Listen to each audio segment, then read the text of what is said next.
Hello, thank you so much for having me. I'm Leticia Soares. I am one of the co-leads of the Patient-Led Research Collaborative. I will be talking about current advances in biomedical research and clinical trials in long COVID. I am located in Brazil, so I'm recording this presentation ahead of time. And Hannah Davis, who is a PLRC co-lead and co-founder, will be taking questions from the audience afterwards. So the Patient-Led Research Collaborative, or PLRC, was formed in the early days of the pandemic in April 2020 by a group of people who are not recovering after having acute COVID-19 disease. Today, PLRC members have diverse backgrounds spanning from neuroscience, data science, public policy, and infectious disease. And all of our expertise is brought together and combined with our lived experience with long COVID. PLRC published the first report on long COVID as early as May 2020 and have since authored or co-authored more than 40 papers, influenced global policy, created scorecards to guide and evaluate patient engagement in research, and have directly funded over 5 million in biomedical research, including a clinical trial.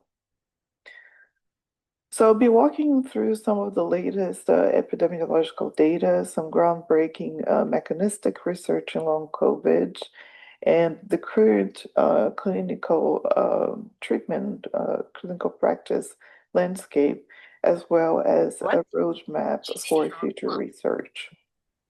So let's begin with the scale of the problem with some highlights in epidemiology. In 2024, we published a conservative estimate of global long COVID incidence. And this estimate said that by the end of 2023, it placed the cumulative global incidence of long COVID at around 400 million people.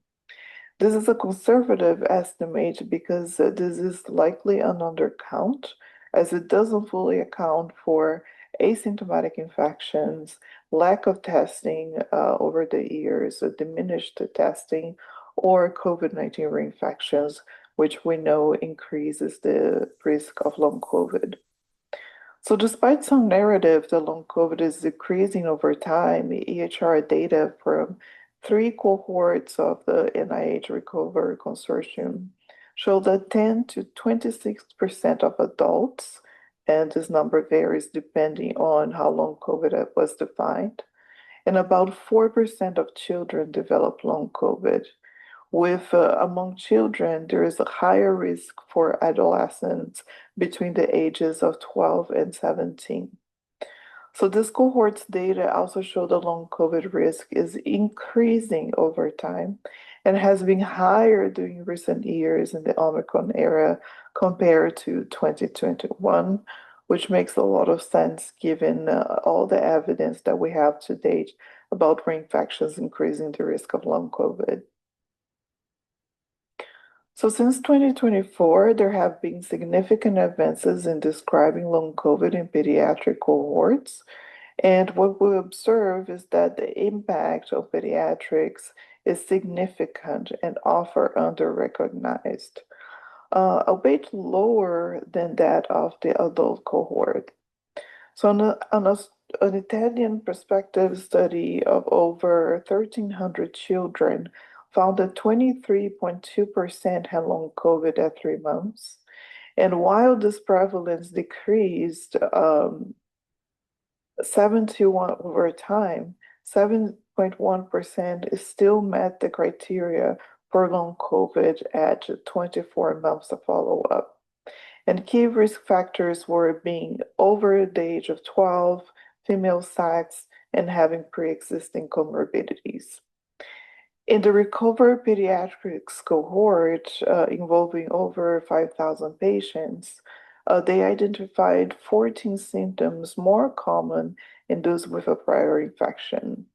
Importantly, they found that different symptom profiles in school-aged children versus adolescents were associated with a poorer health and quality of life, which points to some age-dependent severity and age-dependent phenotypes in these children versus adolescents.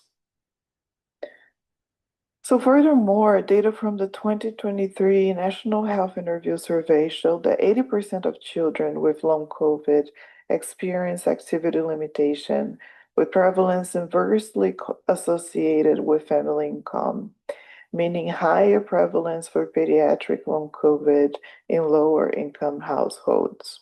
Even in the youngest children, infants and preschoolers, studies are now showing the sets of prolonged symptoms associated with poor health and quality of life, as well as perceived delays in developmental milestones. So there are few characterizations of long COVID in older adults, but the most recent studies show that they are at risk of long COVID, and the symptom profiles may be a little different compared to middle-aged or younger adults. So the recovered adult cohort found the lowest frequency of long COVID among those who were 70 years and older. However, symptom scoring methods, they fail to discriminate well between pre and post-COVID health in this group, which suggests that metrics that assess just as long COVID in older adults may need further refinement. And another study from Wuhan tracking cognitive trajectories in 60 years or older COVID survivors found the most significant decline occurred in the first year after acute infection, with rate of cognitive decline decreasing afterwards. What is also interesting here is that they found the cognitive impairment at 6 months after COVID was associated with long-term decline of cognitive function. And another interesting study is this large cohort study of older women, mostly over 80 years old. And they found that although there was no difference in physical function between those with or without COVID, pre-COVID physical function was the strongest prediction of post-COVID function. So this points to the importance of baseline health in older adults as preventive of cognitive decline from infection-associated chronic illnesses. Now, looking into the few estimates of recovery that we have available, the pattern that emerges is that recovery rates are generally low. One-year trajectory study in France found that only 15% of the sick at 2 months recovered within a year. Of those who thought they were better, a third of them relapsed.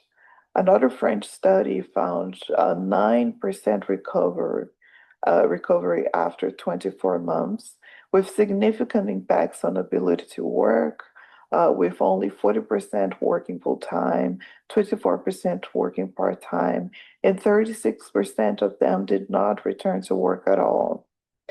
A 2-year trajectory study in Switzerland showed that while some recover between 6 and 12 months takes place, which is, we know that is the period of time when most recovery happens, this curve it flattens over time after the first year. So 18.5% of these people were not recovered at 12 months, and 17% were not recovered at 24 months. And 5% of the people with long COVID actually worsened over time, and about 4% presented this relapse remission cycles in this trajectory of disease. And finally, a Spanish cohort study found a recovery rate of only 7.2% after 2 years. Recovery was also more likely among males, those who had ICU admission, and those with cardiovascular comorbidities.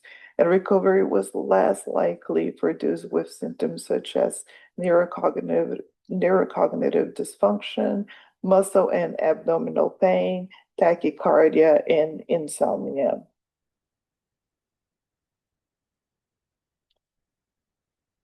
And because we understand so little still about the trajectory of long COVID over time, it's a very important topic in research to tackle.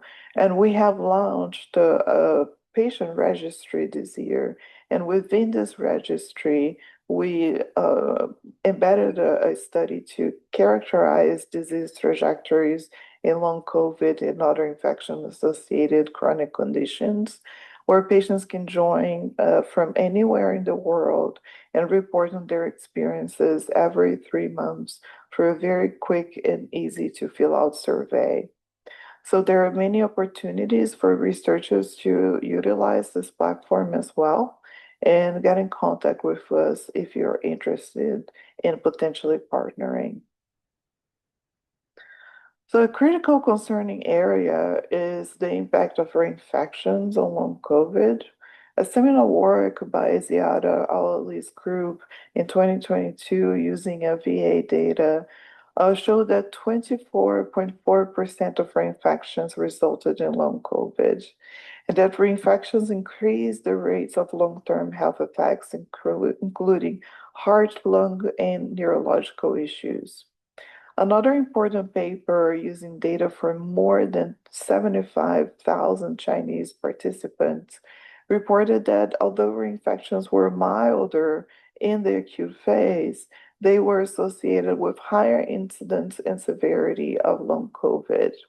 They also reported that those infected with COVID had higher rates of mycoplasma, influenza, and bacterial infections, which points to the effects of COVID infections and on the immune system.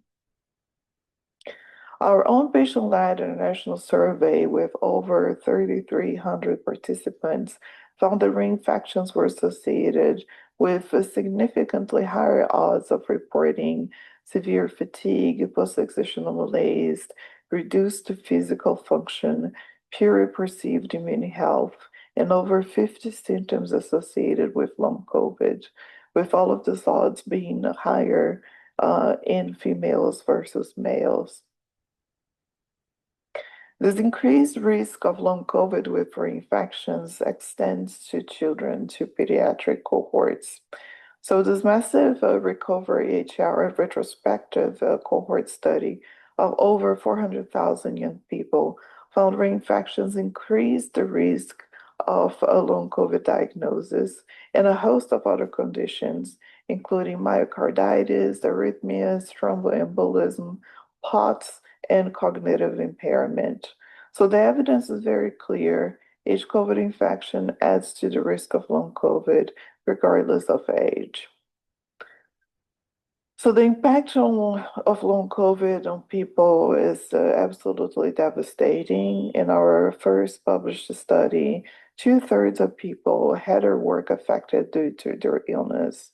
And in order to continue working, a quarter of people had to limit activities outside of work life, like chores, errands, hobbies, and social life. So they have to eliminate those so they could have energy left to work for income.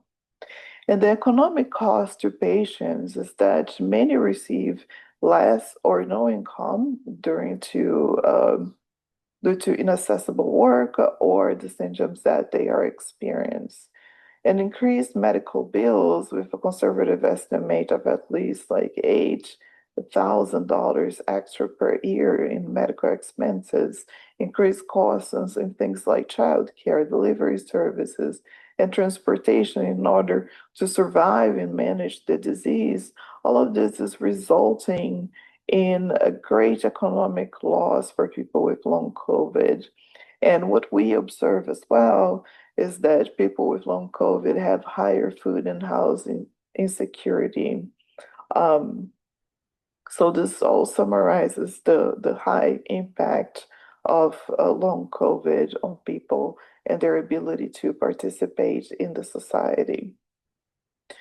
So in the biomedical field, 2024 was a particularly exciting year for long COVID research, and it has continued to date. So let's explore some of those advances since then. So, in the area of investigating the pathobiology of post-exertional malaise, which is a hallmark of ME/CFS and found in at least 50% of people with long COVID, there was this landmark study from the Netherlands, which was partially funded by PLRC. And the study showed that a single bout of exercise in long COVID patients induces severe tissue damage that included microclots, amyloid deposits, skeletal muscle necrosis, and profound metabolic disturbances in muscle tissue. Complementing these findings, a Spanish study used 3D in vitro muscle tissue to understand muscle pathophysiology. So when they added serum from long COVID and ME/CFS patients to healthy muscle tissue, it caused severe reductions in contractility, structural changes like hypertrophy, mitochondrial dysfunction, tissue fatigability, and fragility. So this provides a direct causal link between factors in the patient blood and impaired muscle function in long COVID and ME. On the diagnostic front, Leonard Jason and collaborators, they have developed a shortened, more comprehensive patient-reported outcome to measure PEM, the DSQ-PEM2. And this new tool addresses some of the shortcomings of the previous instruments, and it's meant for both diagnostic purposes and outcome measures in clinical trials. A major mechanistic factor of long COVID pathophysiology is viral persistence, and an immunopatch study from Michael Belusa's group at UCSF provided compelling evidence of SARS-CoV-2 persistence in long COVID, also finding that T cell activation and viral RNA in the spinal cord and gut wall of long COVID patients up to 910 days after infection. So we are looking at long-term persistence and immune activation. In a comprehensive review by Amy Proal and colleagues outlined how SARS-CoV-2 reservoirs could drive disease through mechanisms like chronic immune dysregulation. This evidence of viral persistence has been documented in at least a subgroup of patients. And for example, among 706 people who had COVID, it was found that 43% of people with long COVID and 21% of people who had COVID and recovered had evidence of circulating viral antigen after acute infection. And perhaps one of the most striking studies on viral persistence comes from Brong and colleagues in 2024. They looked into postmortem samples and found SARS-CoV-2 spike protein accumulated in the skull meninges brain axis, persisting long after acute infection. This was associated also with biomarkers of neurodegeneration in the spinal fluid, as well as dysregulated inflammatory pathways and neurodegeneration associated changes in the skull, in the meninges, and in the brain. And then they did something very interesting. They injected spike protein into the skull marrow of mice and recapitulated these patterns of neuroinflammation. So crucially, vaccination reduced but did not eliminate this accumulation of spike, which is a super interesting study. So in the area of vascular function, a remarkable work identified fibrinogen as a key player in cognitive dysfunction. So when fibrinogen binds to spike protein, it forms fibrin. And this fibrin forms pro-inflammatory clots that drive neuropathology. So fibrin is a predictive biomarker for cognitive dysfunction among COVID, and it also suppresses natural killer cells. Then they tried monoclonal antibody treatment targeting this pro-inflammatory fibrin. and found that monoclonal antibodies provided protection from microglial activation, neuronal injury, and trauma inflammation. And still in the vascular dysfunction, there was this massive UK biobank studies of over 10,000 cases and found that COVID-19 is associated with an increased risk of stroke, heart attack, and death 3 years out from infection, regardless of the initial severity of infection. So another vascular dysfunction study showed how, despite differences in illness duration, both long COVID and ME/CFS patients pre-pandemic, they have similarly impaired endothelial function with hypoperfusion demonstrated by lower flow mediated dilation of the brachial artery. So this is also a known prognostic indicator for cardiovascular events.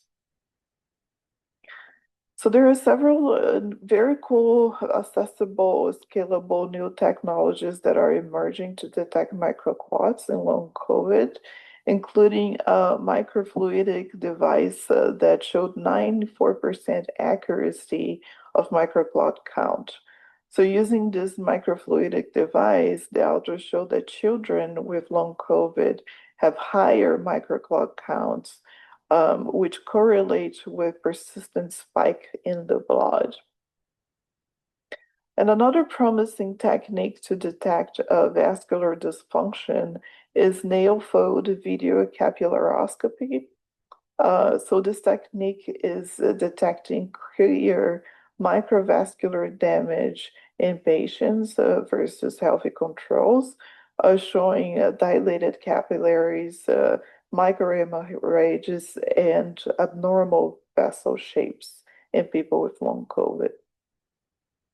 As this review argues, integrating these techniques with microclot detection is a promising pathway for investigating dysfunction in microcirculation among people with long COVID and associating this vascular dysfunction with other pathobiology mechanisms.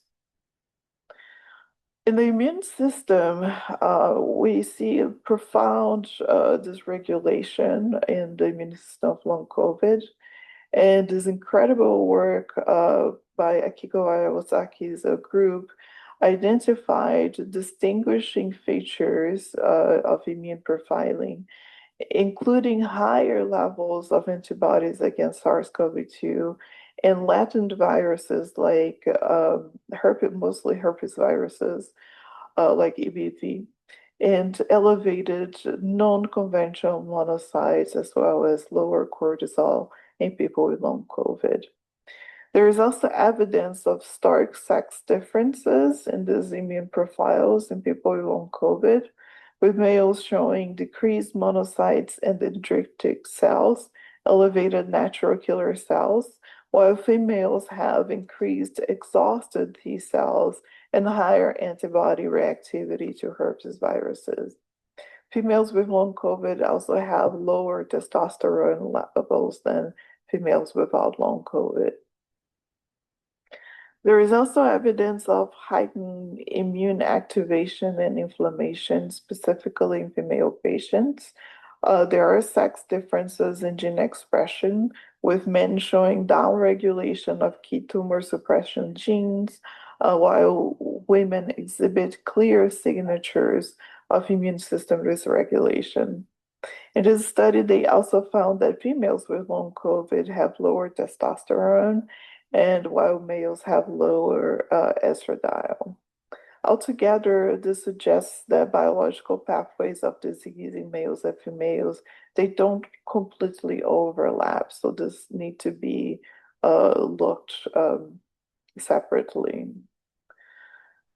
There is also accumulating evidence of higher susceptibility to infections other than COVID in people with long COVID. So multiple large-scale studies now show a higher risk of secondary bacterial infections, viral reactivations, and that for up to a year after a COVID-19 infection, there is higher risk of multiple bacterial and viral diseases. Another piece of evidence of higher susceptibility to infections comes from our own patient-led study, where we documented that COVID-19 reinfections were associated with self-report of more frequent, more severe, or prolonged non-COVID infections. And finally, there is evidence of COVID-19 reprogramming bone marrow cells, imprinting epigenetic changes that create a hypersensitive pro-inflammatory immune state, which are cues to long-term immune changes that are triggered by COVID-19 and present in long COVID. And perhaps some of the most causally definitive piece of evidence that we have involves the work of recapitulating long COVID phenotypes in tissues and in animal models. So this one study exposed muscle cells to IgG from long COVID and ME/CFS patients and found that IgG from patients, particularly from females, cause mitochondrial fragmentation and dysfunction in the cell models. And there's just two separate studies from two different teams that have now shown that inoculating IgG antibodies from long COVID patients into mice can induce long COVID-like symptoms, including headache, memory loss, weakness, and disorientation. These studies, they provide robust evidence for causal role of autoantibodies or dysfunctional antibodies in driving pathology in long COVID, particularly with association with neurological symptoms. In neurology, we've seen lots of advances, especially in the field of neuroimaging and advanced imaging using ultra-high field MRI shows microstructural abnormalities in the brainstem of patients in regions controlling autonomic dysfunction, respiration, and body homeostasis. And this was observed just 6.5 months after discharge from COVID-19 hospitalization. And we have strong evidence now linking cognitive dysfunction to blood-brain barrier dysfunction. This study by Green and colleagues showed that transcriptome of peripheral blood of people with long COVID with brain fog points to dysregulation of coagulation and decreased adaptive immune response. They also added serum from patients with cognitive impairment to brain endothelial cells, which induced inflammation stage. And this other 2-year follow-up MRI study found elevated blood-brain barrier permeability in patients, which was correlated with deficits in global brain volume and white matter volume. So to wrap up research in neurology, I just want to highlight this one study reporting that 59% of long COVID patients had new onset small fiber neuropathy. So this has very high clinical implications because they pointed out that the most reliable form of detection method was a skin biopsy, while IVIG helped. No participant reported complete resolution of symptoms after about 1.4 years of follow-up. So now moving into treatments and clinical trials. So before we discuss treatment, a word on some drug interventions for prevention of long COVID. So the first and most important way to 100% prevent long COVID is by preventing a SARS-CoV-2 infection. And that's why masking and ventilation is essential, especially in healthcare settings. But there have been a couple of clinical trials showing that metformin is associated with reduced odds of long COVID. So one clinical trial showed that a 14-day course of metformin during acute COVID-19 reduced the odds of developing long COVID by 65%. It also reduced the viral load and was associated with less frequent viral rebound after this acute phase. And they hypothesized that these findings are because metformin has enough target antiviral and anti-inflammatory effect.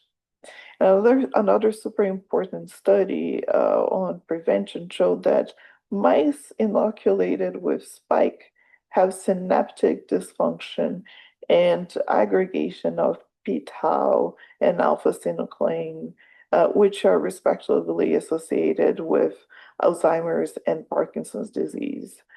But then they treated mice with metformin, and this treatment restored which gene expression of synaptic proteins and attenuated the aggregation of tau and alpha-synuclein. But it's very, very interesting that it's not only metformin is operating here as not only a long COVID prevention, but directly in mechanisms that are associated with neuroinflammation and neurological issues in long COVID. So these findings are of major importance for clinical practice, especially because metformin is a cheap drug, it's widely available, and it has a very high safety profile. Now the hard part, okay, treating established long COVID, right? So because there are no FDA-approved treatments and there have been still few drug intervention trials so far, we must think about treatments in an evidence-sparse landscape that is swiftly evolving as we gain more understanding about long COVID. So as long COVID disease causing mechanism can be very multifactorial, there are also many therapeutic routes aimed at targeting the different pathobiological mechanisms of the disease. And I highly recommend reading this review that covers some of these possible therapeutic pathways. So given that there are no approved treatments so far, we must use evidence from other infection-associated chronic conditions that are frequently found in long COVID. So patients need to be tested and treated for common new onset conditions that we already know are very likely to happen in long COVID.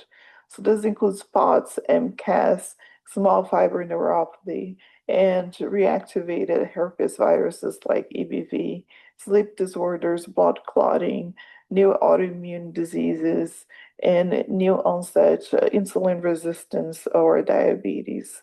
So many treatments for these conditions have low risk profiles.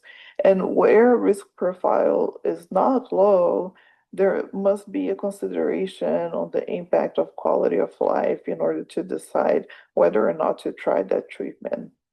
And we think that the principle of do no harm must be balanced against the profound harm of just doing nothing to patients that are incredibly sick.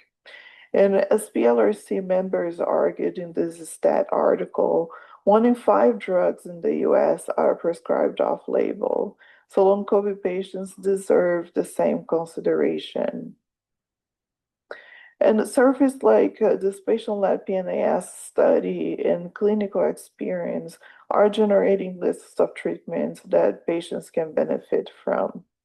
And these treatments include like endothelial or anticoagulant approaches like sulodexide, nattokinase, and triple anticoagulant therapy. Antivirals for reactivated herpes viruses like Valsite, tenofovir, mast cell stabilizers like ketotifen and crinoline sodium.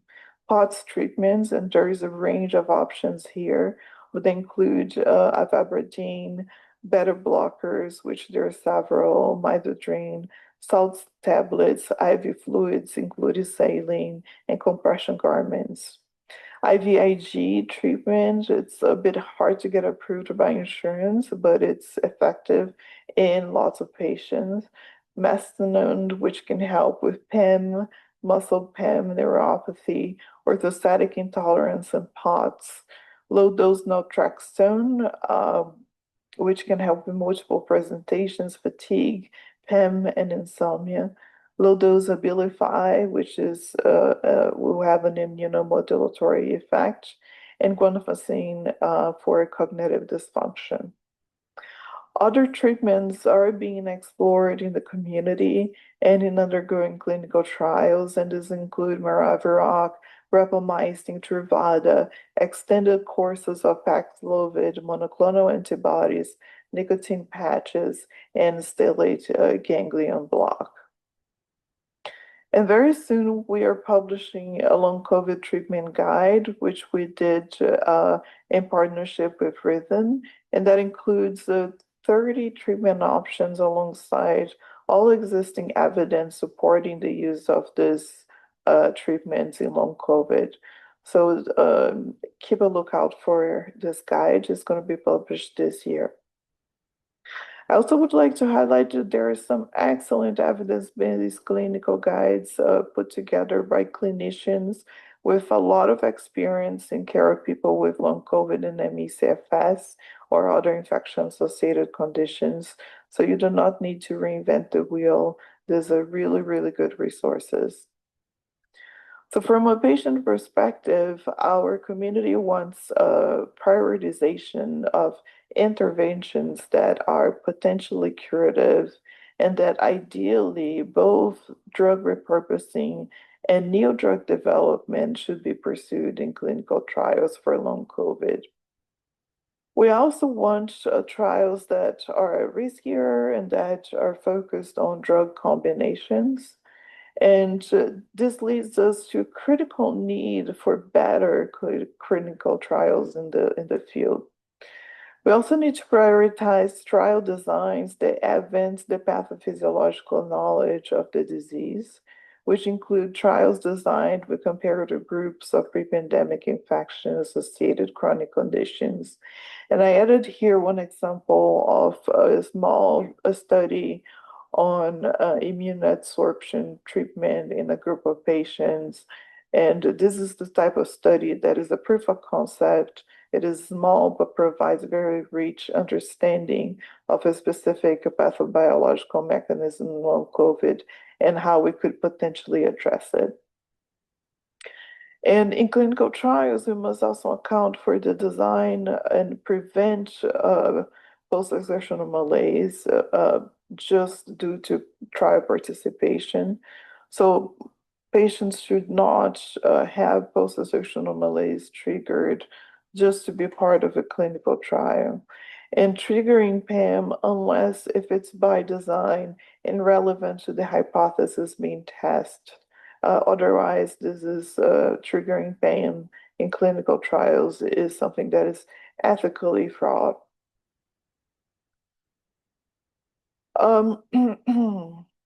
Another consideration for clinical trials is accessibility.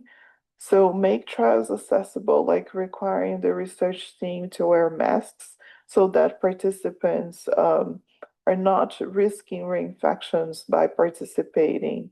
And try to make the trial decentralized so that participation is more accessible to patients, especially those who are more severe, and so that also this more severe population can be included in the sample of patients in the trial. One great example that was just launched is the Scripps trial in the US. That is a nationwide decentralized trial for a GLP-1 blocker. And so shows that it's possible that we can do this for people with long COVID.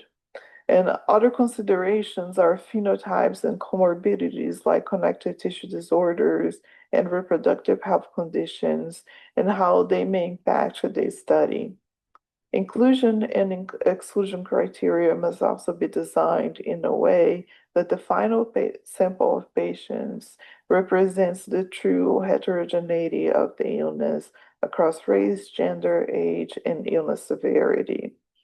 Um, Finally, one very important point is characterize the cohorts that is being studied by describing these common phenotypes and comorbidities in long COVID. And in general, remember that what impacts symptoms and disease severity and account for that in the design of the trial. So things like illness duration, seasons, mast cell triggers, PEM triggers, menstruations, medications, reinfections, and viral reactivations. Um, and outcomes must be chosen very, very wisely. And this is a field of research that we really need more investment, both in funding and also in effort, because we need to develop and validate comprehensive patient-reported outcomes that can account for disease heterogeneity and these different phenotypic variations in long COVID. And for example, a good PRO for long COVID is FunCap that was actually designed for ME/CFS, so it still needs a further validation in the long COVID population, but it should be suitable for people with long COVID who also have ME/CFS. And we recently co-authored a comment focusing on trial design of the clinical trials in long COVID that recently published negative results.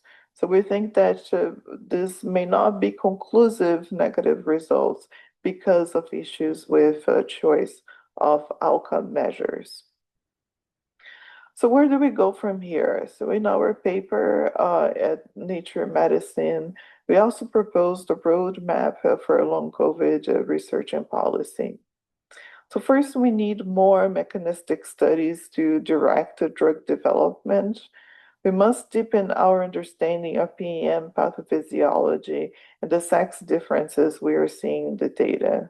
We also need comparative studies with other infection-associated chronic conditions like ME/CFS following infections by other viruses.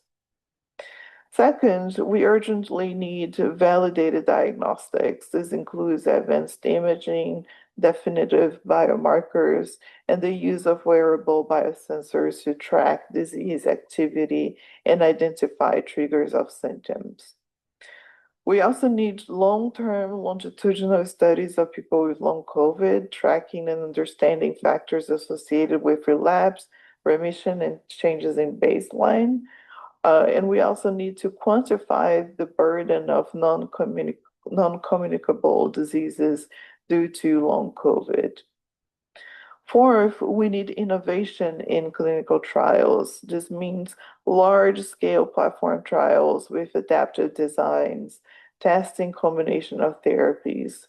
We must develop endpoints that reflect the episodic nature of the illness.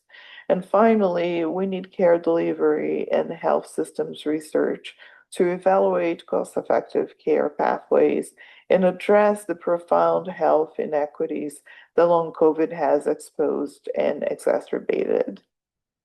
Thank you so much for listening, and I invite you to learn more about our work at Patient-Led. You can join the Patient-Led Research Collaborative Registry to contribute to our research. It's open to anyone, anywhere in the world. You just have to be 18 years or older. And check out our advisory services if you're interested in working with us. Thank you so much.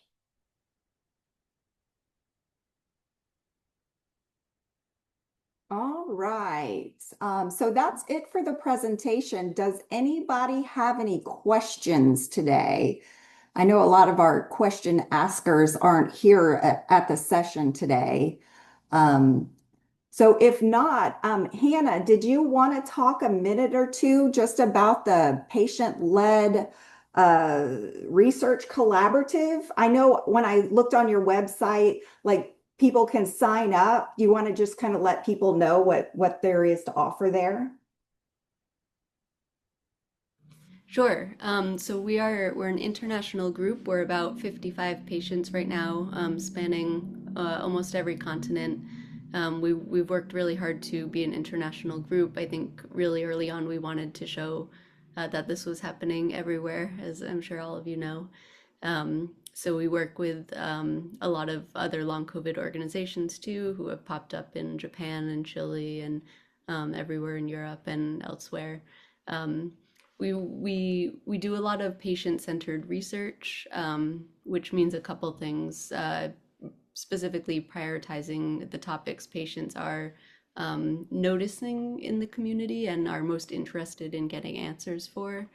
And we also work with a lot of researchers and universities and hospital organizations to strengthen research, basically. I think there are so many biases in the data of long COVID research, just as the pandemic has shifted forms over time, as people test less often, et cetera, as there are different strains and mutations, as care practices change. It ends up changing the cohorts of long COVID data sets quite a bit. And so we often highlight those biases and other things like that. And so we'd always love to have more members. If you have any patients who are interested in joining PLRC, you can always send them our way. We don't require a typical research background. I think about a third of our members are PhDs and have worked in stem cell science or neuroscience, et cetera. But it's like totally okay if they don't have experience publishing academic papers. That's exactly the kind of thing we get patients up to speed on. And I think we've now published over 40 papers since April 2020. So we publish quite a few every year on a huge array of different things, as Leticia pointed out, and have quite a few in progress. So always definitely looking for data people, writers, medical people, policy people. But we really think our organization works in part due to the interdisciplinary nature of the community. So all skill sets are welcome. And yeah, we've worked quite a bit with obviously organizations such as Project ECHO and a lot of public health organizations to put out information on long COVID. I think probably preaching to the choir here, but a lot of effort has gone into kind of keeping COVID out of the conversation, and we are definitely seeing new long COVID cases at probably higher rates than ever, as Leticia mentioned. I think reinfections, we know, are a risk factor for long COVID. We know that the immune systems of people who've gotten infected with COVID are weakened, and we're seeing, additional fungal and bacterial and herpes virus reactivations in this population, even in people who don't think of themselves as getting long COVID. And so we try to do a lot of effort on kind of connecting the dots of the population level impact too. So definitely very welcome to anyone who's interested in collaborating. We do a huge form of, or a huge array of types of collaboration, have just a lot of highly skilled people in our group, and always open to, proposal ideas or project ideas if anyone has a specific interest. Okay, wonderful. Well, thank you so much. So I'll just ask one last time if there's any questions. And then if not, we'll give you back a few minutes of your day. So Hannah, thank you so much for joining us. I know it's late where you are. We appreciate it. And then for everybody else, our next session is on December 9th. And the topic is going to be postural orthostatic tachycardia syndrome, or POTS, in long COVID. All right, everybody have a good day.